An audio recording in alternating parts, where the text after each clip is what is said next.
I know that I'm looking very calm right now, but on the inside, I'm actually crashing out. I'm flipping tables, burning houses down, stepping on cars, I'm breaking and shattering glass. I'm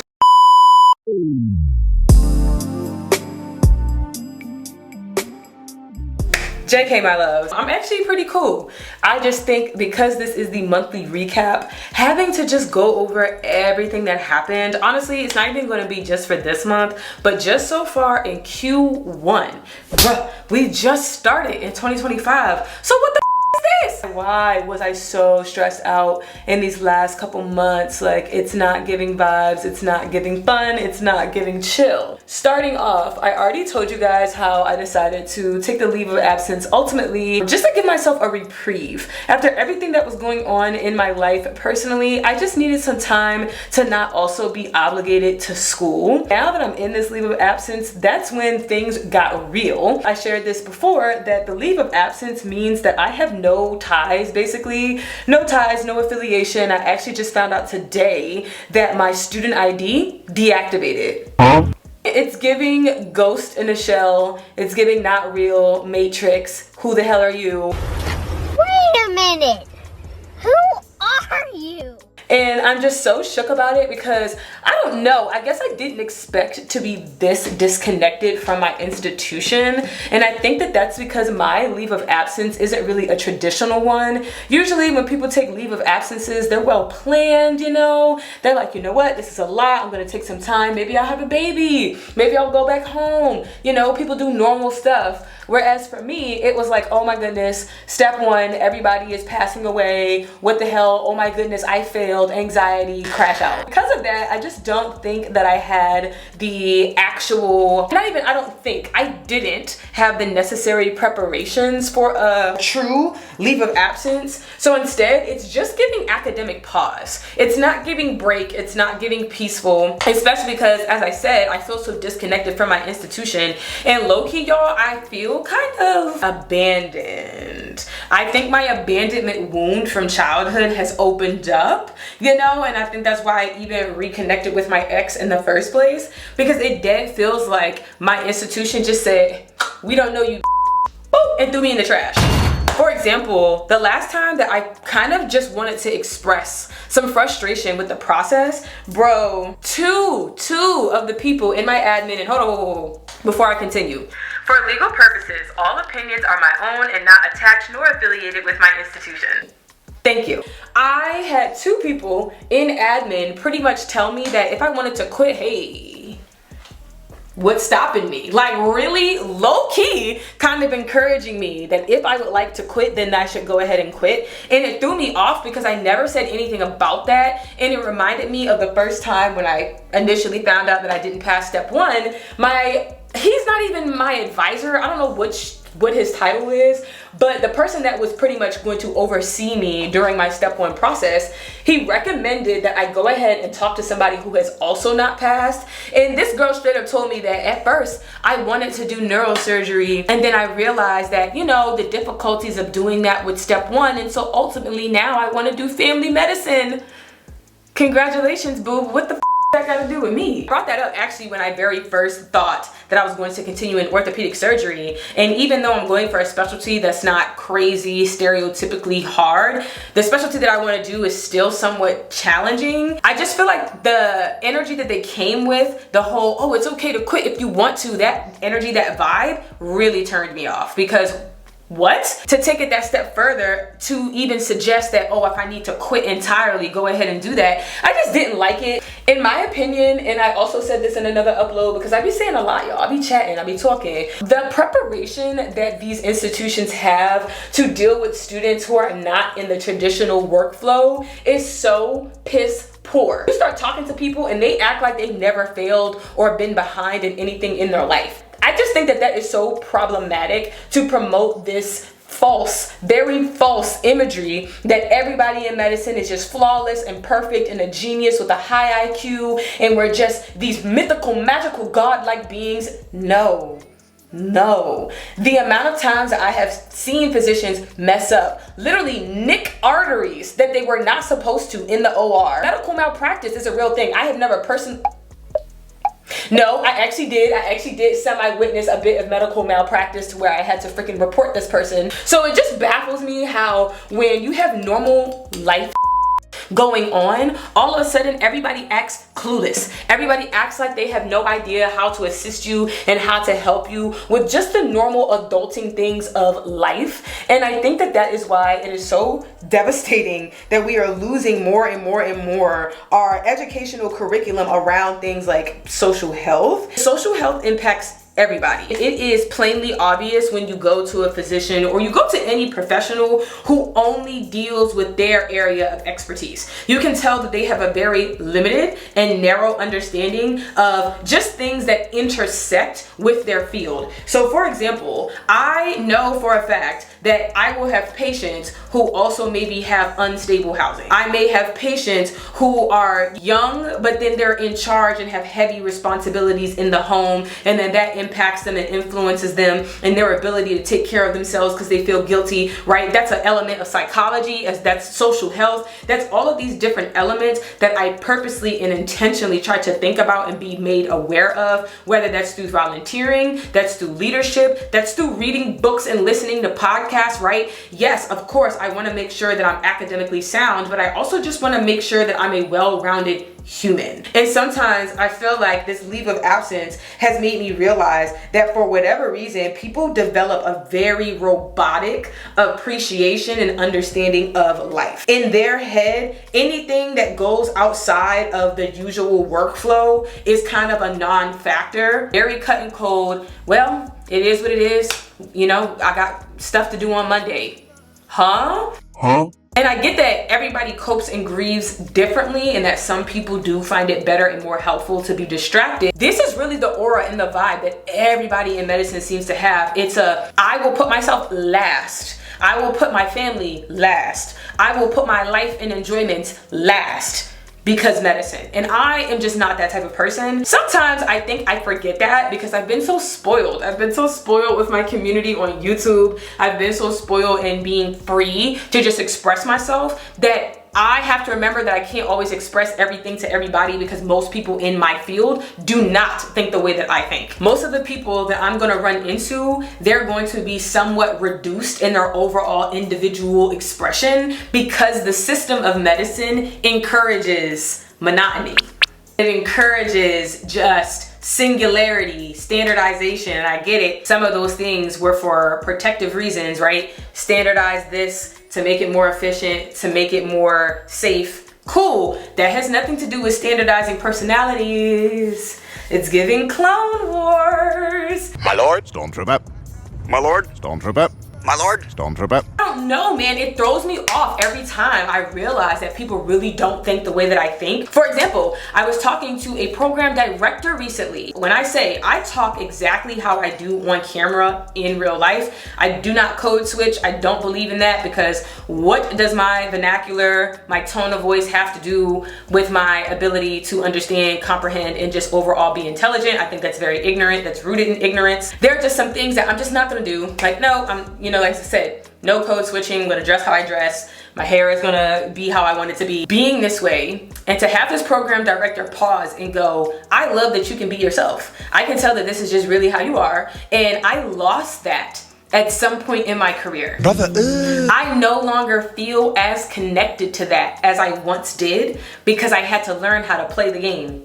Of course, had to impart me with some words of wisdom of making sure that I play the game just enough, but then encouraging me to still never lose myself. And it's so heartbreaking to me because I don't think that that's specific to a Black experience, even though yes, it is ingrained into the hidden curriculum to water yourself down, but period.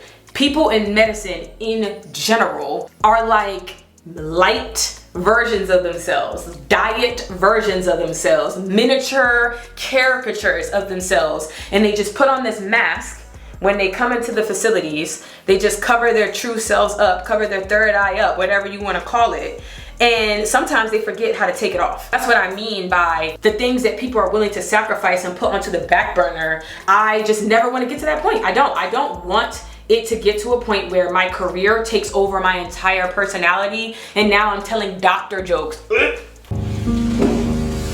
Now I'm telling medicine jokes. Brother, ugh, ew. No way I'm at the Thanksgiving table talk about suture. Hell no, I'm sorry. I reject that wholeheartedly. No offense to anybody whose personality is like that. I just don't, I wanna have compartmentalization, okay? Ooh, that was a good word. I wanna have good separation of different selves, okay? I wanna have the Johnny that's at work. I wanna have the Johnny that content creates. I wanna have the Johnny that works out, and that they all coalesce and synergize and are harmony with each other, but that there isn't one element that's just completely ripping the rest of my elements and throwing them out. By creativity, by fun, by enjoyment. Like, I don't want that. I kid you not, sometimes I dead feel like it's the Matrix. It seems like people walk through this door and then just morph into somebody else and they all look alike. It's just very off-putting. It's so off-putting. So I've had to distance myself in this leave of absence as well. Not only just dealing with the stress of finances and being like, dang, I didn't actually have time to properly prepare for this and come to terms with that, but then also just coming to terms with, I'm really gonna have to isolate myself. I'm really gonna have to be alone in this because I cannot open up my world, open up my emotions to hear it's okay for you to quit. No. Denying that wholeheartedly. I also want to just focus on some positive things that happened this month as well, because I feel like that was a bulk of what was going on and what I was dealing with. There was also a bunch of school policies and changes that I can't actually talk about, but there's a lot of things that just worked against me rather than in my favor, or just making it easier for me. You know, I was already having a hard time, and then some of the changes that my institution made, just paying my rent on my credit card, like, bro, just so much that I don't even want to get into. So we're gonna shift gears and talk more about my personal life. Still kind of in the negatives. Don't worry, the positives are gonna come at the end. I'm gonna get all of the trash, all of the BS out of the way, and then we're gonna end on a high note, because I actually have a conference tonight, a presentation tonight. That's why I'm doing my hair. No, I will not be wearing this on the official call. I'm just gonna grab something to eat first real quick. Yeah, I have some exciting news at the end of this. Don't worry, it's not just a stream of sludge and stress, but I just want to tell you just the mess, y'all, the mess. So finish the LOA career stuff. Now we're getting into the personal, and then we're gonna end off probably just the personal. I think that's really the major updates that I have for this first quarter crap. Yeah, let me finish my hair. Okay, JK y'all, I actually decided that I'm just gonna go and pick up some food. Yeah, see, I knew this might happen. As I was talking about everything, I started experiencing all of those emotions all over again, because y'all, I just ended up having to cut off a friend that I've been cool with for some years now. Not like a crazy amount. Most of my friendships range anywhere from 11 years to 6 years. So this was one of my shorter friendships. And as I've been sharing on this channel lately, I have to just be better. Wow, I look so crazy. I look like Tina Turner. Like, promise I'm gonna look better a little bit later. But anyways, just shedding this idea that I have to keep people in my life just because I called you a friend. I would just allow anybody into my life because, oh, you said sorry, oh, we're cool again, or we get along enough. No, not everybody deserves my energy to the extent that I give it out, because I am such a large personality. I be feeding people, baby. Like, I be feeding people my energy, and I have to stop giving it to those who don't know what to do with it. I think that everybody has a certain flavor, has a certain taste, and I think that not everybody's palate is equipped to handle you to the full extent. It's like how some people will prefer McDonald's over a 5-star restaurant. Do you think that the 5-star restaurant is gonna start serving burgers and fries? No, they're gonna say, F you, this is a Michelin star establishment. I guess it's not for you, baby. Get out. And that's what I have to start doing. I have to start treating myself like fine wine, an acquired taste, and those who get it, and those who don't. And she just was not getting it. She was not getting it. She hasn't been getting it for a while now because she's been too busy playing Captain Saving It. Not Captain Save a Hoe, Captain Saving It. Every time that I would tell her about a situation that I got into with a man, and I'm talking crazy situations, y'all, not some, oh, he say, she say, middle ground, no, like some flagrant fouls of vibes that men have like brought into my life. And here she go, but I can kind of see why he feels that way. I can kind of see how he got there. I can see both sides. Girl, there are no both sides. There is just a my side. It's not because, oh, I just want a bunch of yes men around me. These are men that I'm telling you about that be wilding on me cussing me out, just talking to me any kind of way, laughing at my pain for real. What do you mean you could see both sides? What do you mean, oh, I don't think he meant it like that? I was tired of justifying myself. I felt like I could not trust in good confidence that the role that I played in situations, because I don't think that anybody is blameless anytime that you get into a conflict with somebody, but I definitely do think it's possible for one party to be more wrong than the other. And it was throwing me off how I was always the person in the wrong. In her eyes, there was always something that I was doing that I wasn't seeing, that I wasn't sure of, just straight up just casting me into this role of the sensitive person.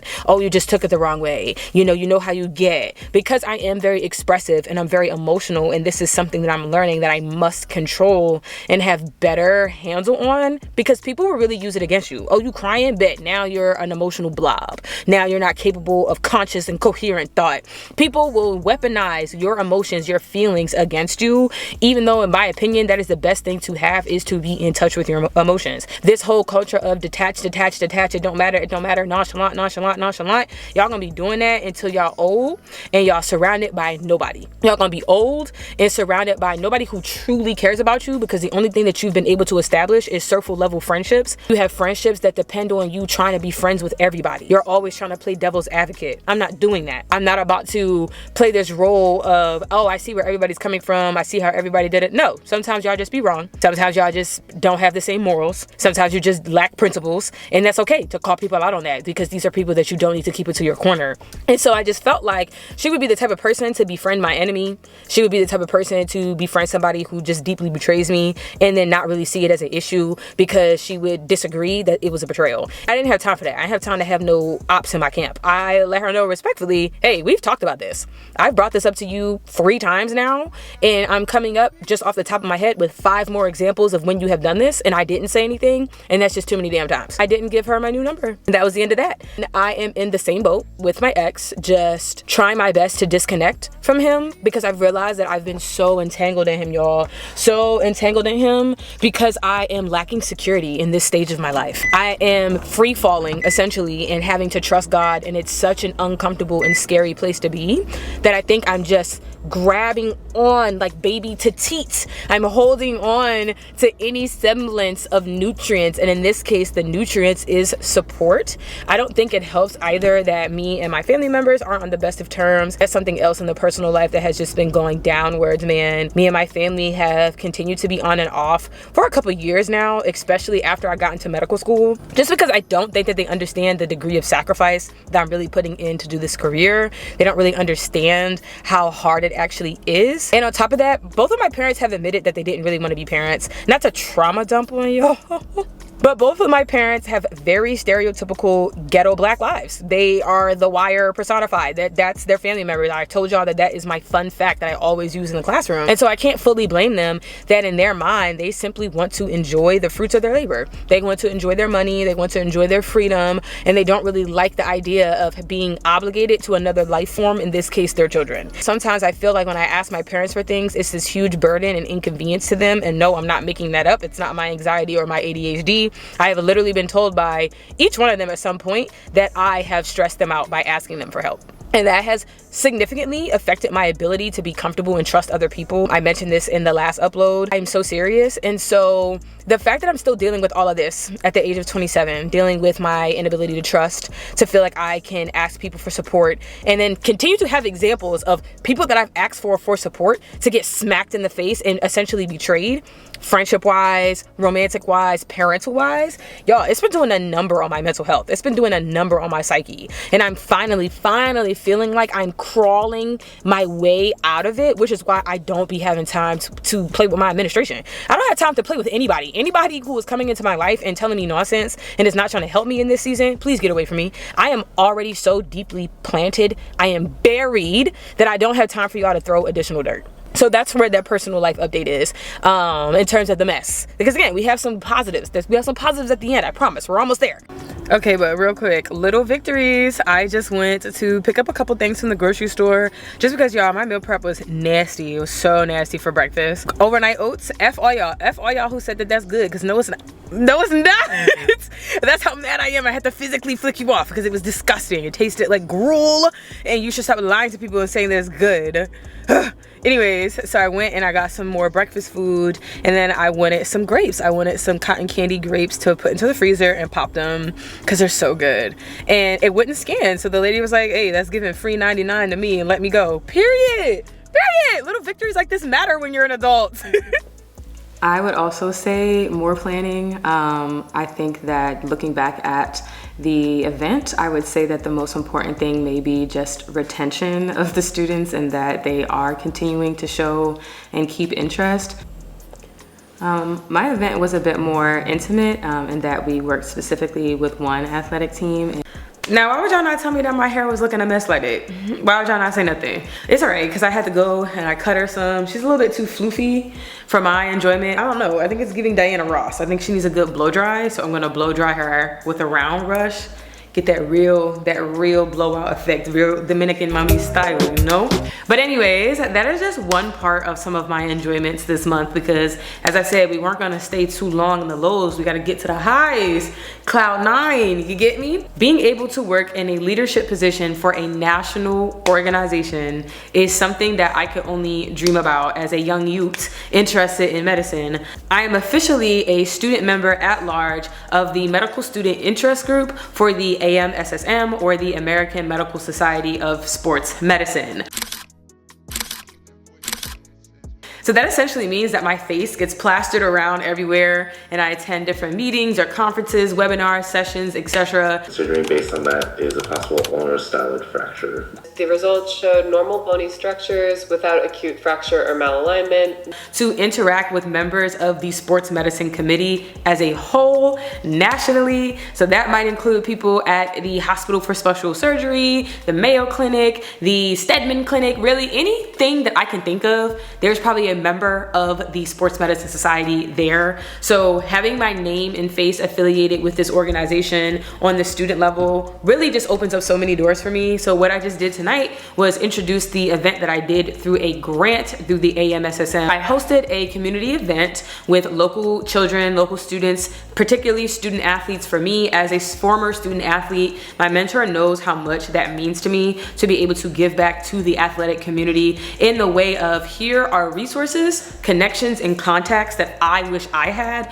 when I was running track and field, because people don't realize how locked in you get as a student athlete to where you very much narrow your focus. I was talking earlier about how sometimes I think that the field of medicine puts on a mask or a lens over you to where you can only see reality from this one way, and sports is the same thing. And so I think it is crucial that we interact with, engage with, inspire the generation below us to say, hey, as a Black boy or girl, a person of color, you are more than just your physical body. Please know that you have talents and you have callings beyond playing a sport, because I think it is so easy for many of us to get trapped in that identity, because it's often one of the escapes that we use from the home, or it's one of the primary ways in which we connect and engage with our parents. You know, my parents aren't as educated as I am, but guess what? My dad understands what a track and field meet is. Just those basic physical things in which you get recognized, it can become your entire identity. And so this grant meant a lot to me.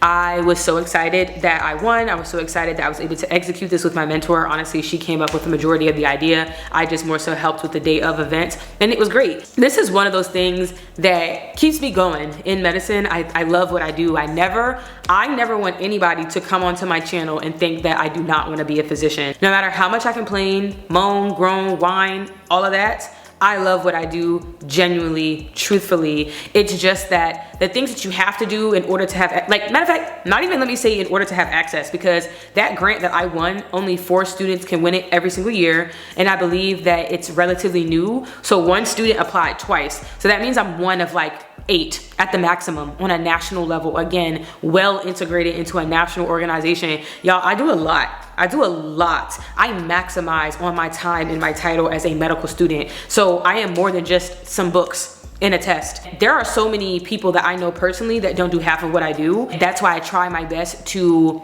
have grace, have patience with me in my learning styles and the hiccups that I have, because I know that I have so much to offer and so many other skills that maybe just aren't in the realm of a computer test.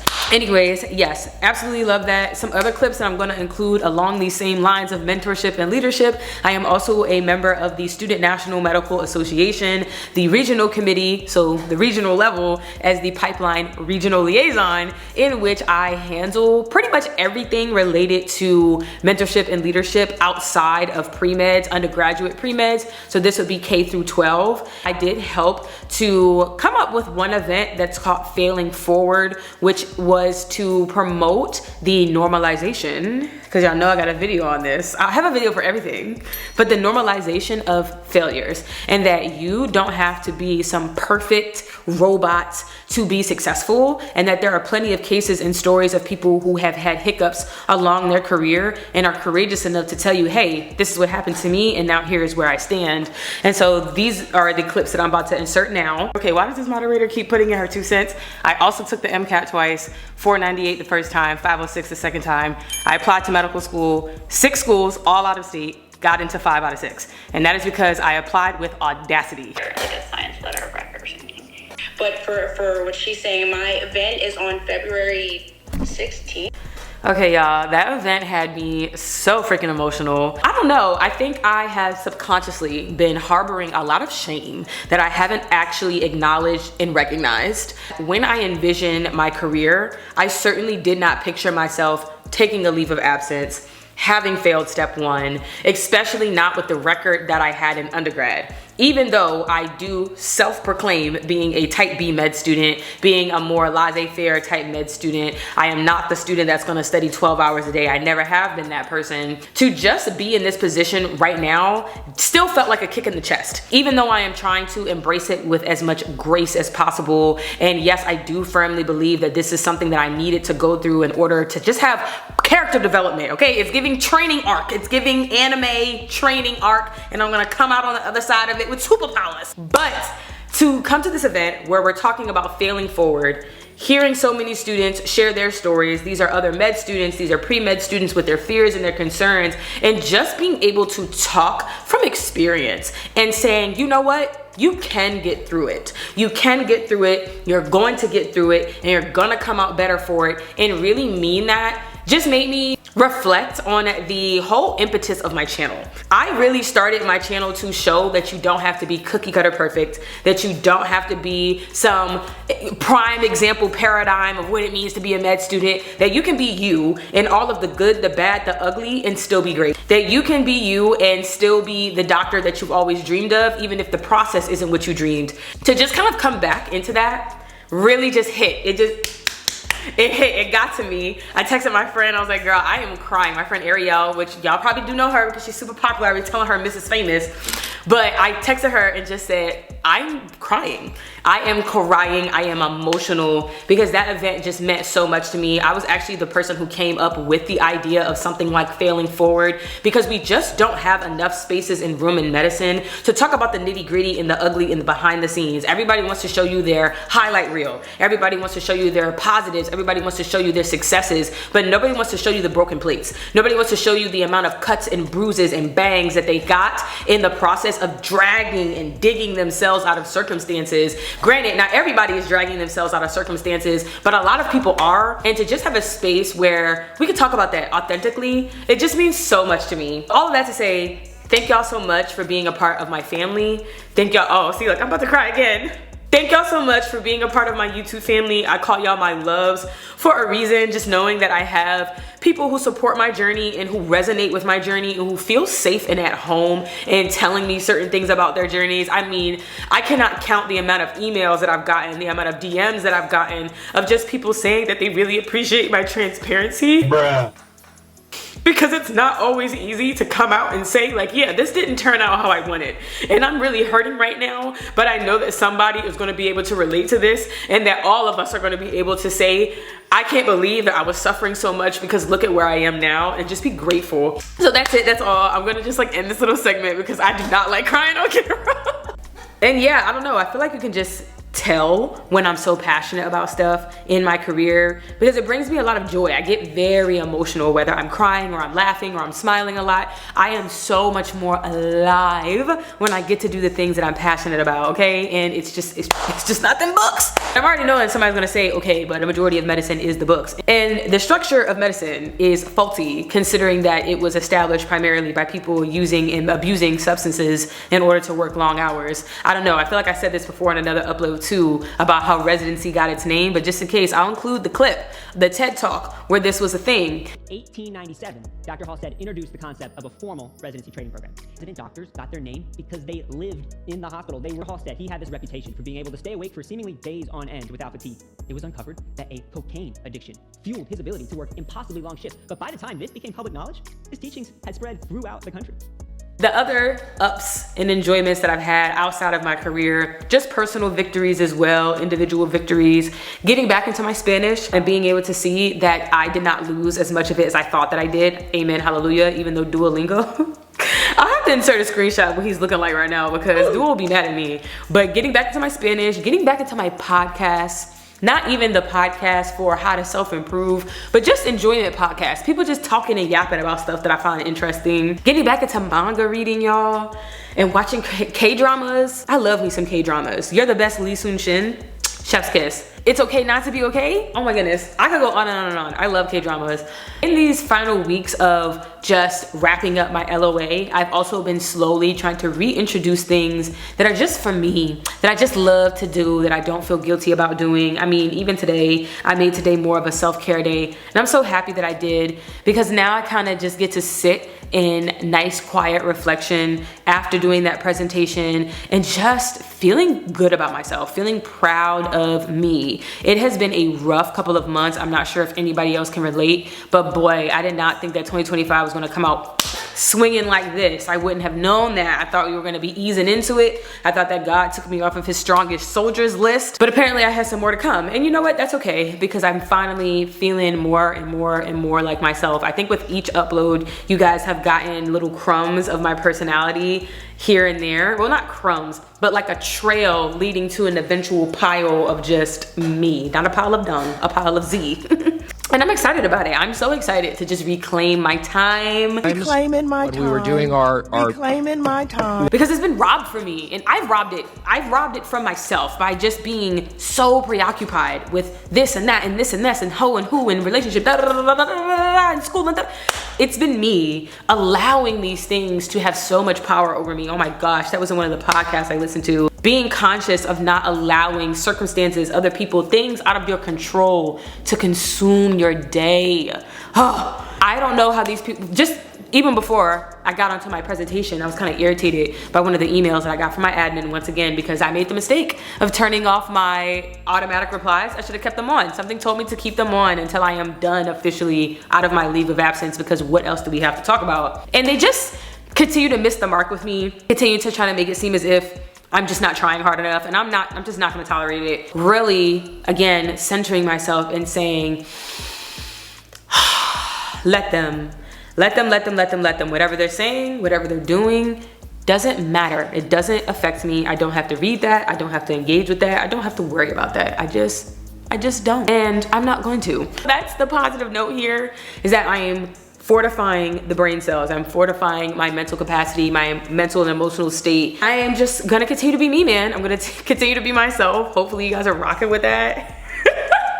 That's pretty much it for this monthly med diary. I felt like there was some intense pieces in there, you know, like with the parents, and then there were some more casual hee ha ha's, like with my hair and my grapes that I can't. I forgot to put my grapes in the freezer.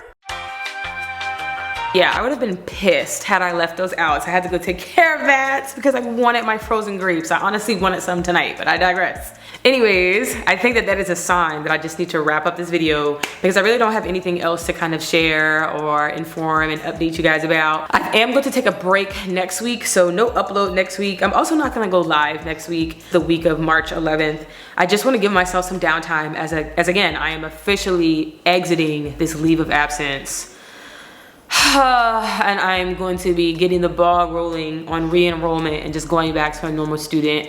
I've never been so excited to just be done with the phase of life. Oh my God. Yeah, I am looking forward to my little rest up and then I'm gonna spin the block, let you guys know how everything went in terms of testing, in terms of next steps. And it's gonna be giving academic Z moving forward, just because it's like rapid fire of me trying to set things up, including electives, but I'll get into all that later. For now, I'm going to bed.